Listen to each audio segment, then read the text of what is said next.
Hay alguna gente que siente que no está comiendo tanto y sin embargo a lo largo del tiempo ha ido ganando peso y volumen y masa de grasa. Entonces, ¿qué está pasando? Porque eso rompe un poco la lógica, ¿no? Si no comes mucho, ¿por qué cada vez estás más gordo? Lo que probablemente te esté sucediendo es que tengas resistencia a la insulina. Es un fenómeno que se está extendiendo por el mundo, principalmente en el mundo más civilizado, por el tipo de comida que hacemos y las cosas que compramos en el supermercado. Y voy a intentar explicar muy simple qué es la resistencia a la insulina. Me ha costado un tiempo comprenderlo y no voy a utilizar palabras técnicas, sino que quede lo más claro posible.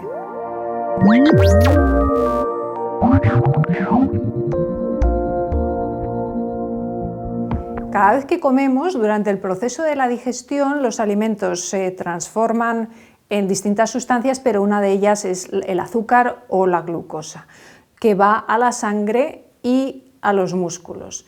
En toda la sangre que tenemos en el cuerpo solo hace falta una cucharada pequeña de azúcar. El resto tiene que salir rápidamente de la sangre, si no sería muy perjudicial. ¿Quién se encarga de sacar el azúcar de la sangre? La famosa hormona llamada insulina. Entonces, la insulina lanza un mensaje a las células para que éstas absorban esa glucosa o azúcar y la transformen en energía, y así es como tenemos la energía del cuerpo. También parte de la glucosa se dirige hacia los músculos. Si estamos haciendo algún ejercicio vigoroso, los músculos utilizarían ese azúcar. Este es el comportamiento normal de un cuerpo. Pero ¿qué sucede si estamos consumiendo azúcar en exceso? Vale, todos los alimentos que compramos en el supermercado, si os fijáis en la etiqueta, contienen azúcar, las salsas contienen azúcar, pan, bollería, también contienen una cosa que a lo mejor no nos hemos dado cuenta, que es el corn syrup, que es sirope de maíz. Es una forma de obtener azúcar mucho más barata que el azúcar de caña, pero es mucho peor para esos altos de insulina. Y luego hay otra cosa que se llama el glutamato de sodio, GMS. Si lo veis en las etiquetas, no compréis ese producto, porque es un producto que sirve para añadirle sabor a la comida, pero lo que hace es que haya un estallido de insulina en nuestro cuerpo. Aumenta la producción de insulina en un 300%. Estamos de acuerdo con que antes no se comía así. Por eso no había tanta diabetes y resistencia a la insulina, que es la plaga del siglo XXI. Bien, ¿qué pasa si año tras año tras año tras año estamos comiendo de esta manera y el páncreas se ve forzado a estar produciendo insulina, insulina, insulina, insulina, más que nunca en la historia de la humanidad? Como cualquier otra sustancia adictiva, si tienes mucho de ello, cada vez te haces más insensible o resistente a esa sustancia. Pongamos como por ejemplo el alcohol. La primera vez que tomaste alcohol en tu vida, pues con una copita de vino o un vasito de algo ya estabas colocado.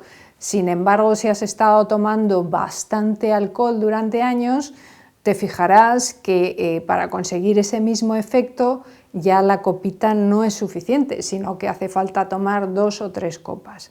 Vale, eso es que el cuerpo, a base de darle y darle y darle lo mismo, se vuelve un poco insensible.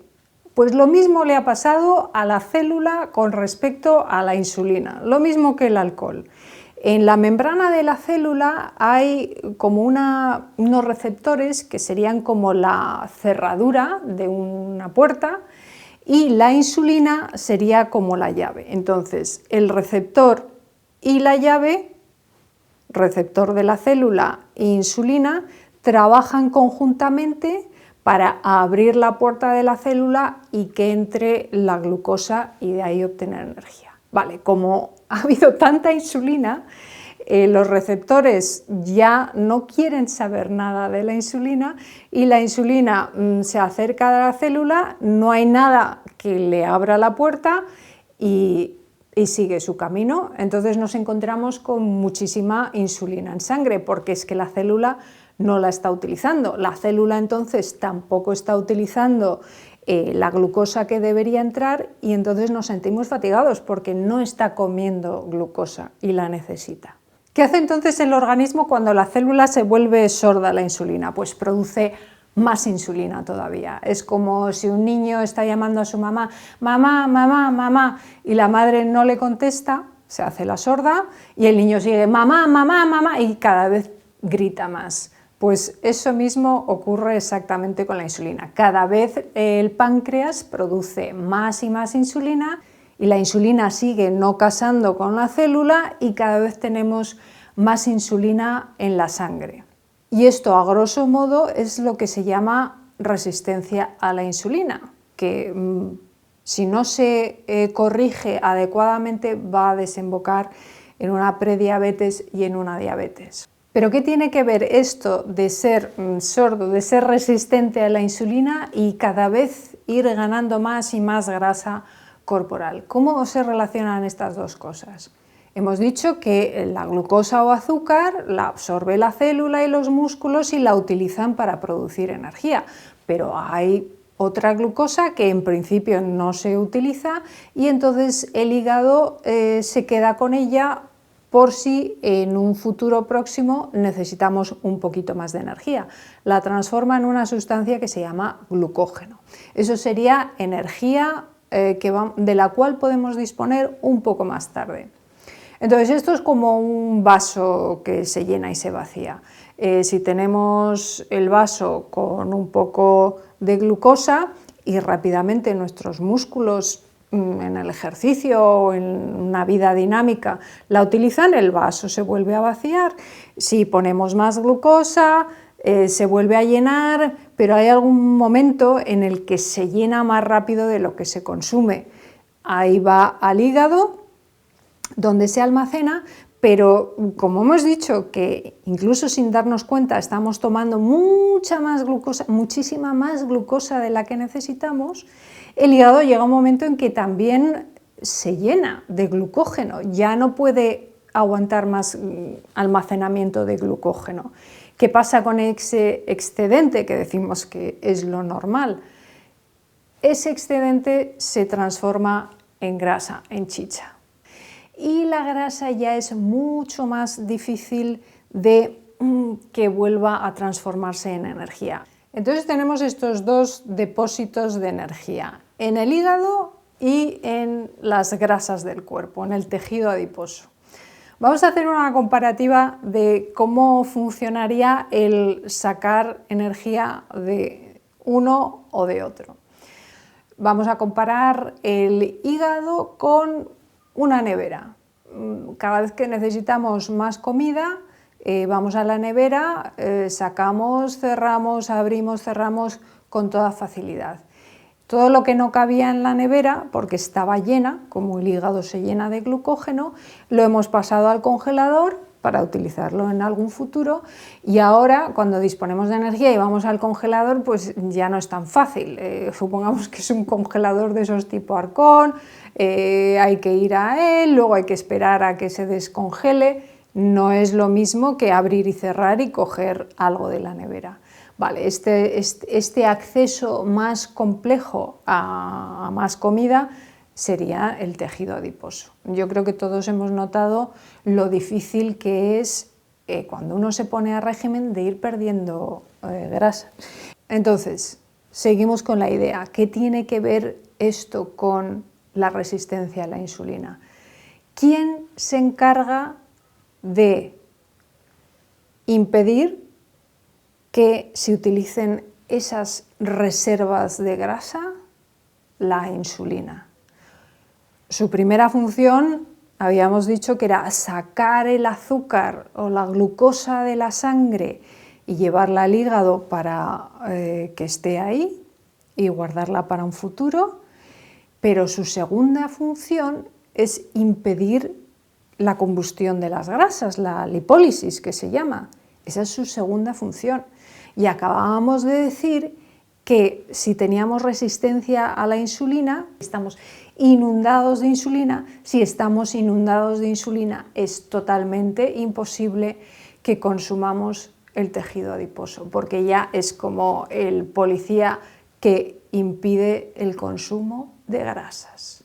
Entonces tenemos aquí un escenario un poco dramático, que es que bueno, tú te levantas, te tomas tu café con leche, glucosa, con un pan, glucosa, con mermelada, glucosa, pero solo una tostada. Dices, no he desayunado casi, y es verdad que no ha sido mucha cantidad, pero todo glucosa.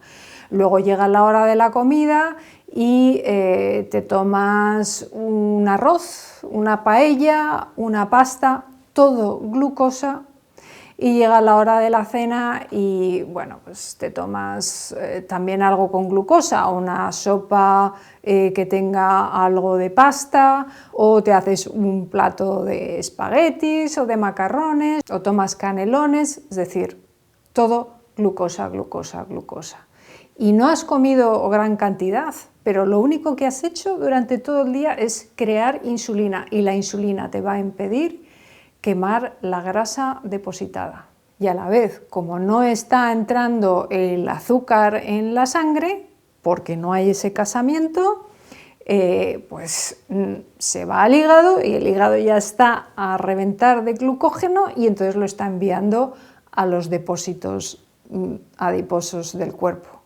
Entonces, ¿veis cómo todo este ciclo, sin comer grandes cantidades, sin comer muchas calorías, está haciendo que estés débil y fatigado porque no estás absorbiendo los azúcares y todos esos azúcares extras se están transformando en grasa, y a la vez esas grasas no se pueden transformar otra vez en energía por el tema de la insulina? Vale, pues este es el escenario patético, triste, desesperante y frustrante con el que se encuentra muchísima gente.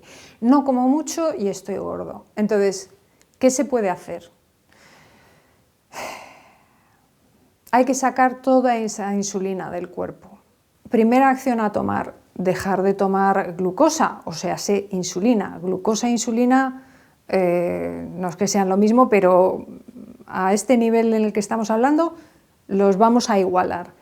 Deja de producir insulina y así, poco a poco, en meses, o a lo mejor se tarda incluso más, otra vez volvamos a ser sensibles a ello. Vas a tener que dejar de tomar hidratos de carbono, que son los que son glucosa, y así no dispararán la insulina.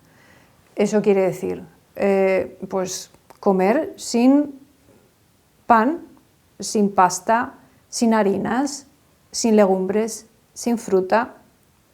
Y dices, Dios mío, pero entonces, ¿qué voy a comer? Nos quedan las grasas, que no disparan insulina, son totalmente neutras. Cuando ingieres grasa, no se produce insulina. Y proteína. La proteína no es totalmente neutra. Si pasas de más de 100-125 gramos, y si es una proteína muy limpia, sin mezclarse con las grasas, también dispara un poco la insulina. Las verduras, por ejemplo, y ensaladas, aunque las verduras tienen algo de hidratos de carbono, es verdad que su índice glucémico, es decir, qué glucosa disparan y qué insulina disparan, es muy bajo. Entonces, comida básica principal, grasas y verduras, y añadirle un poco de proteína. Bien, ejercicio y este tipo de comida. Si esto lo hacemos durante meses y meses, como el organismo necesita glucosa para sobrevivir, lo que va a hacer es ir a ese depósito que teníamos en el hígado, el glucógeno, y lo va a consumir. Entonces llegará un momento en donde vaciaremos el hígado de glucógeno ¿Y qué va a pasar entonces? Cuando ya no hay glucosa en el hígado, tampoco la estamos ingiriendo, no le queda otra al organismo más que convertir los lípidos, o sea, las grasas, convertirlas en glucosa, convertirlas en energía. El hígado también se encarga de romper el tejido adiposo, todas esas moléculas de grasa, y convertirlas en energía. ¿O qué os pensabais? ¿Que el cuerpo se iba a morir? ¿Que el cerebro que consume glucosa iba a morir? No, nuestro cuerpo es tan perfecto que cuando no hay glucosa, la crea a partir de las proteínas y de la grasa. Increíble, pero cierto. Con lo cual, la glucosa o los hidratos de carbono no son necesarios. Eso se llama gluconeogénesis. Génesis, creación, neo, nueva, glucosa, creación de nueva glucosa. Es verdad que también podemos añadir algunos alimentos que van a ayudar a curar esa resistencia a la insulina. Por ejemplo, el jengibre, la pimienta negra, la fécula de patata sin tratar, el cromo y el vanadio, que son minerales que se encuentran en el marisco sobre todo, tomates, verduras.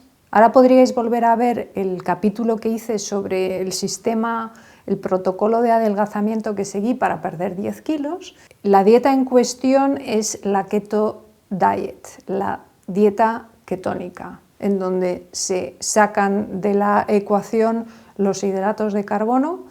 Entonces, para sacar toda esa insulina del cuerpo, esta dieta ketónica que estoy proponiendo y también el ayuno intermitente, del cual hablaré en un capítulo posterior, son perfectas. Si vais a seguir la dieta ketónica, un par de consejos. La dieta ketónica puede producir que el pH del cuerpo se vuelva un poco más ácido. Hay alguna gente que lo tiene alcalino, con lo cual no sería problema. Pero si se está acidificando demasiado, ya en el capítulo de la dieta hablaba de tomar zumo de limón durante el día con un poquito de pimienta cayena. Otra advertencia con la dieta ketónica es que como el hígado está trabajando más de lo normal y puede desembocar en un hígado graso, tenemos que cuidarlo especialmente. ¿Qué le gusta al hígado? Verde, verde, verde. Ya en el capítulo de la dieta proponía ensaladas, pero es que ahora es sí o sí. O sea, cogéis una bolsa de esas que venden en el supermercado de 100 gramos de verde y esa va a ser vuestra ensalada, por lo menos una vez al día.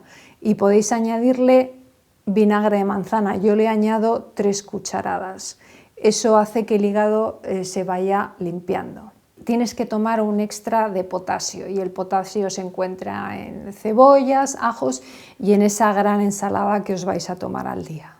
En el próximo capítulo voy a seguir incidiendo un poco más en esto de la resistencia a la insulina, pero desde el punto de vista de la diabetes. En la mayor parte de los casos es una enfermedad asociada con la dieta y por tanto, si cambiamos la dieta, se puede revertir la diabetes. No hace falta tomar medicinas. No se cura una enfermedad dietaria con medicinas, sino con la dieta. Pero eso lo veremos en el próximo capítulo. Hasta entonces.